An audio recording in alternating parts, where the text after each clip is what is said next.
el 31 de octubre de 1517, donde ya Lutero había clavado las 95 tesis en la puerta de Wittenberg.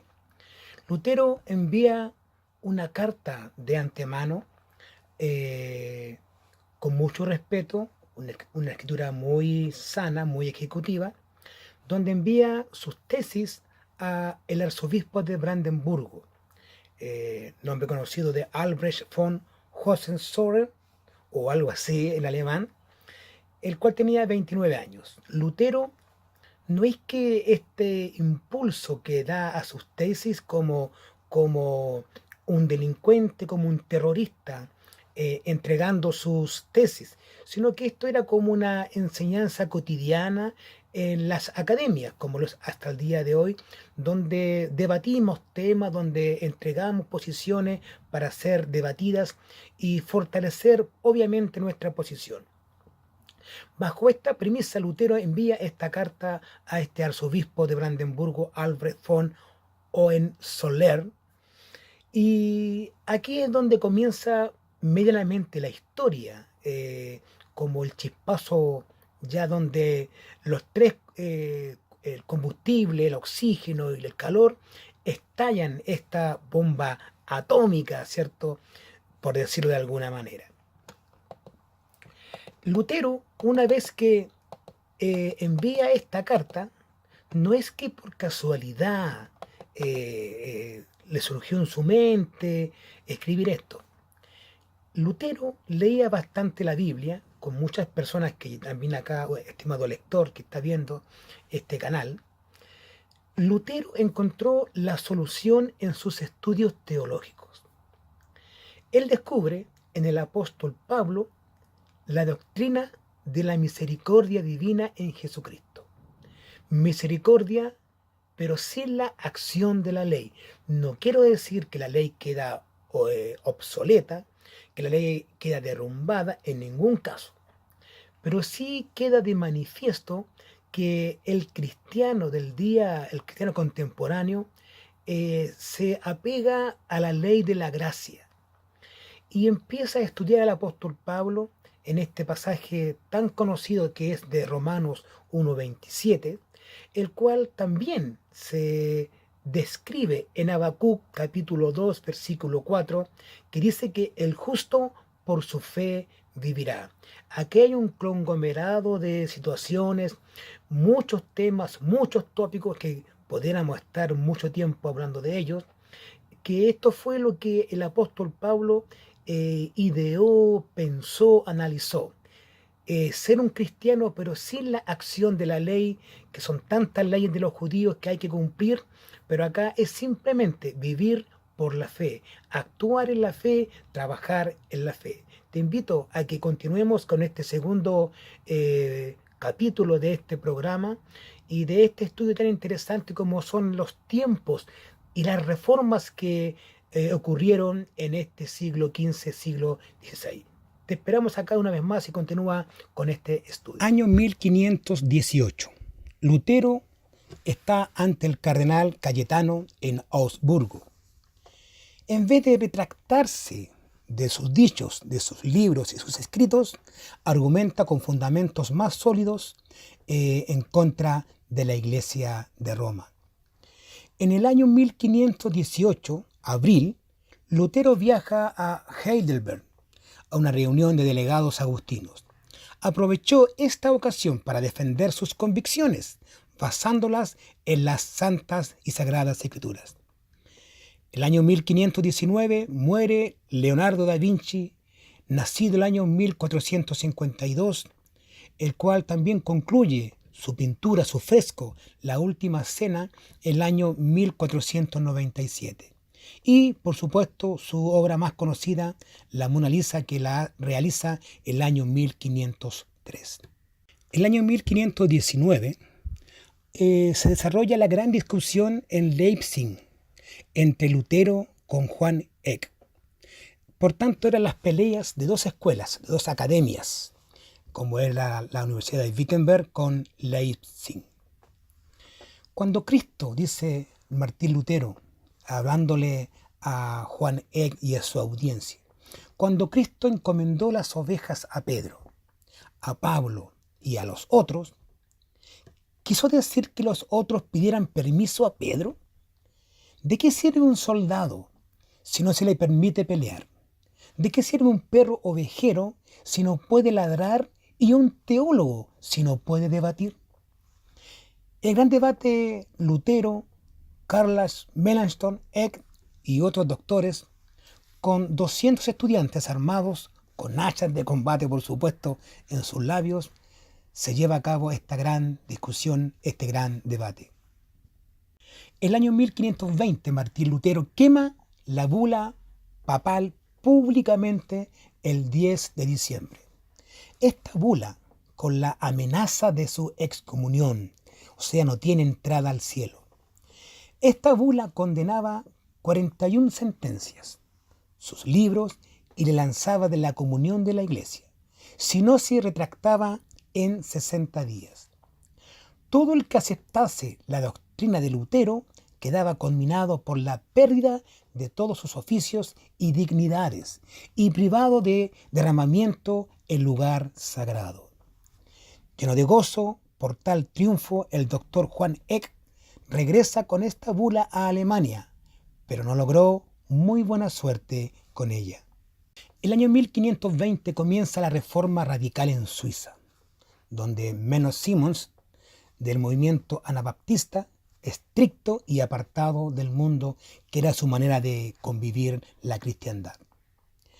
Ese mismo año, Martín Lutero escribe el libro A la nobleza cristiana de la nación de Alemania, para reforma del pueblo cristiano. Ese mismo año, Martín Lutero, en el 1520, donde escribe este libro, A la reforma para el pueblo cristiano, enviado a Nicolás von Amsdorf, Lutero animó a los gobernantes seculares, al emperador, a príncipes y a nobles a acometer la reforma de la Iglesia con el primer gran escrito reformista. En él invitaba a los nobles o a la nobleza a corregir los males de la Iglesia y de la sociedad. El emocionante escrito se convirtió en un farol de aquel tiempo. El mismo año 1520, Martín Lutero escribe La libertad cristiana, donde en el párrafo o ítem primero dice que para que podamos conocer a fondo lo que es un cristiano y en qué consiste la libertad que le ha dado Cristo, de la que Pablo habla a menudo, quiero anteponer estas dos afirmaciones. Dice Lutero: el cristiano es libre y señor de todas las cosas y no está supeditado a nadie. Después escribe: el cristiano es servidor de todas las cosas y está supeditado a todos. El año 1520, ese mismo año, Lutero escribe La cautividad babilónica de la Iglesia, que está dedicado a los teólogos, a los sabios, donde trataba sobre el sacerdocio y el matrimonio.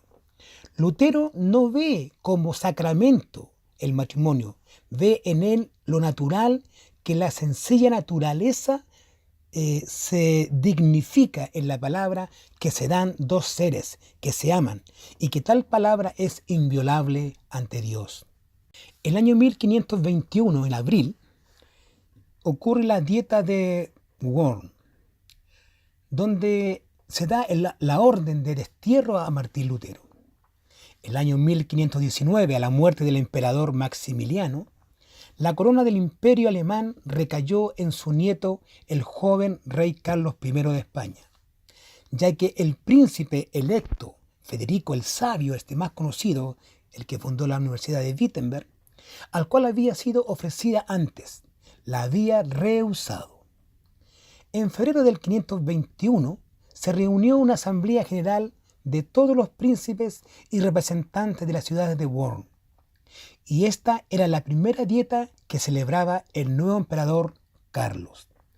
Entre las lágrimas de todos los habitantes de Wittenberg, que ya creían a Lutero perdido y trataban vanamente de disuadirle del viaje hacia Worms, el 2 de abril de 1521, en ese tránsito que va a ese lugar, escribe ese himno tan conocido de la Reforma como Castillo fuerte es nuestro Dios.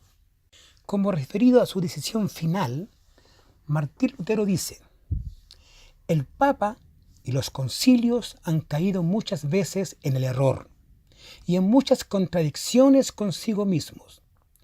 Por lo tanto, si no me convencen con testimonios sacados de las Sagradas Escrituras o con razones evidentes y claras, de manera que quedase convencido y mi conciencia sujeta a esta palabra de Dios, yo no quiero ni puedo retractar nada, por no ser bueno ni digno de un cristiano obrar contra lo que dicta su conciencia. Heme aquí, no puedo hacer otra cosa, que Dios me ayude. Amén. En una de las respuestas de Martín Lutero a Spalatín, le dice lo siguiente: si tuviese 1000 cabezas, todas me las dejaría cortar antes que retractar nada. El año 1522, en septiembre, ocurren desórdenes en Wittenberg. Lutero está en Patmos, o está en su Patmos, como lo vivió Juan del Apocalipsis. Aquí traduce el Nuevo Testamento al alemán, y 12 años más tarde se traduce del hebreo el Antiguo Testamento. En 1524, la Dieta de Nuremberg acuerda celebrar un concilio nacional que el emperador Carlos V prohíbe. Ese mismo año se publica el primer himnario luterano, con 8 himnos por los autores Johann Walter y Martín Lutero. El año 1525 ocurre la Guerra de los Campesinos con su ideólogo Thomas Münzer. Este aplicó el mensaje bíblico a la situación de la explotación, fomentando a un entendimiento apocalíptico. Martín Lutero también contrae matrimonio con Catherine von Bora, que tuvo 5 hijos, y ese año muere mismo Tomás Münzer. El año 1529 ocurre una conversación religiosa entre Martín Lutero y Ulrico Zwinglio en Hamburgo. Ese mismo año se lleva a cabo la Dieta de Spira, donde los príncipes alemanes protestaron contra los abusos y apoyaron la reforma evangélica. Y luego, en 1531, la Confesión de Augsburgo la afirmó definitivamente, a pesar de las masacres y asesinatos que vinieron después por parte de los abusadores. Aquí, los católicos podían enseñar su religión en estados reformistas, pero prohibían la enseñanza luterana en los estados romanistas. De aquí se les conocía o nos conocemos como los protestantes. En 1530, la Dieta de Augsburgo, la Confesión de Augsburgo, que se transforma en el credo luterano. En el 1531 muere Ulrico Zwinglio en la batalla de Kappel contra ejércitos católicos. Unión de los príncipes protestantes en la Liga de Esmalcalda, que duró hasta el año 1546. El año 1534 Martín Lutero termina su traducción completa de la Biblia al alemán. En 1534, el español Ignacio de Loyola estableció la orden jesuita, de disciplina estricta, lealtad a la Iglesia y a la orden. Combatir al movimiento protestante con métodos abiertos o secretos. La confirmación que recibieron con el Concilio de Trento endureció esta entidad en el error dogmático, la corrección de sus principales abusos eclesiásticos y administrativos. La calificó para emprender con éxito la contraofensiva en los países arrebatados a su poder. En el año 1536 son publicadas las Instituciones de la Religión Cristiana de Juan Calvino, cuando él tenía solamente 27 años, y se han convertido en las normas de la doctrina protestante. En el año 1536 ocurre la Reforma inglesa con William Tyndale, que tradujo el Nuevo Testamento a la lengua madre, la primera versión en inglés después de la invención de la imprenta.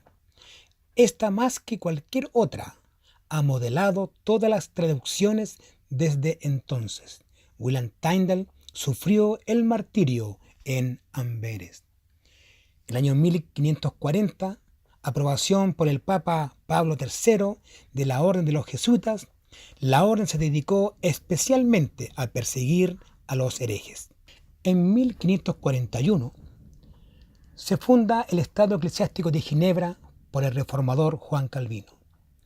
El año 1545 está ya la Contrarreforma. La reforma dentro de la Iglesia se intentó hacer mediante el Concilio de Trento, convocado el año 1545 por el Papa Pablo III. Su principal objetivo fue investigar y poner fin a los abusos que propiciaron el surgimiento de la Reforma. Este duró casi 20 años a través de los reinados de 4 papas, desde el 1545 hasta el año 1563. El año 1546 muere Martín Lutero en Eisleben el 18 de febrero. Muere de litiasis, que es un cálculo renal, en su lecho. Se halló sobre la mesa de su habitación una hoja escrita de su propia mano que decía lo siguiente: nadie puede entender a Virgilio en sus poesías pastorales a no ser que haya sido pastor 5 años. Nadie puede entender a Virgilio en sus poesías sobre la agricultura a no ser que haya sido agricultor 5 años. Nadie puede entender completamente a Cicerón en sus cartas a no ser que se haya movido durante 5 años en un ambiente influyente dentro del Estado. Que nadie crea que conoce suficientemente la Biblia si no ha dirigido la Iglesia a la comunidad 100 años, con profetas como Elías y Eliseo, con Juan Bautista, con Jesucristo y con los 12 apóstoles. En el año 1547, el Concilio de Trento, en la sección 6 sobre la justificación, expresa varias cosas, entre otras. Me refiero en este caso al número 9. Dice: si alguno dijere que el pecador se justifica con la sola fe, entendiendo que no se requiere otra cosa alguna que coopere a conseguir la gracia de la justificación, y que de ningún modo es necesario que se prepare y disponga con el movimiento de su voluntad, sea excomulgado, sea anatema. El año 1553, Miguel de Servet muere en la hoguera con el dedo de aprobación de Juan Calvino por negar y despreciar la doctrina de la Trinidad, donde el Concilio de Nicea declaró cualquier postura teológica contraria sea condenada como herejía. El año 1572, el protestantismo recibió un golpe mortal en la terrible matanza del día de San Bartolomé, el 24 de agosto. Asesinato de casi todos sus líderes e incontables adeptos. Esta carnicería, perpetrada a favor de una traición infame, arrancó un inmenso grito de horror a toda la cristiandad evangélica. Pero el Papa Gregorio XIII triunfaba. Hizo cantar un Te Deum y para perpetuar el recuerdo de este sangriento auto de fe, hizo acuñar una medalla con la inscripción siguiente, que pone 2 caras de la moneda, una su Papa Gregorio XIII y en la otra cara la matanza de San Bartolomé. El año 1598, después de la matanza de San Bartolomé, los hugonotes se unieron y se armaron para resistir. Hasta que el año 1598 el edicto de Nantes les dio el derecho de libertad de conciencia y de culto. Pero mientras tanto, unos 200.000 hugonotes habían perecido como mártires. El Papa Clemente VIII llamó el edicto de tolerancia de Nantes como una cosa maldita. Y después de años de trabajo bajo cuerda de los jesuitas, el año 1685, el edicto fue revocado y 500.000 hugonotes huyeron a países protestantes. El año 1618 ocurre la Guerra de los 30 años. Un siglo después de iniciada la Reforma, entre reformados y católicos de Alemania, comenzó una guerra que trastocó a casi toda Europa. Rivalidades políticas y religiosas se vieron involucradas y estados de la misma fe a veces estaban en bandos contrarios. Finalmente, el año 1648, la guerra o la Gran Guerra terminó con la paz de Westfalia, que fijó los límites de los estados católicos romanos y protestantes de la manera que han continuado hasta el día de hoy. Podemos, por tanto, decir que puede considerarse que el final de este periodo reformista ocurrió en este periodo, en este momento.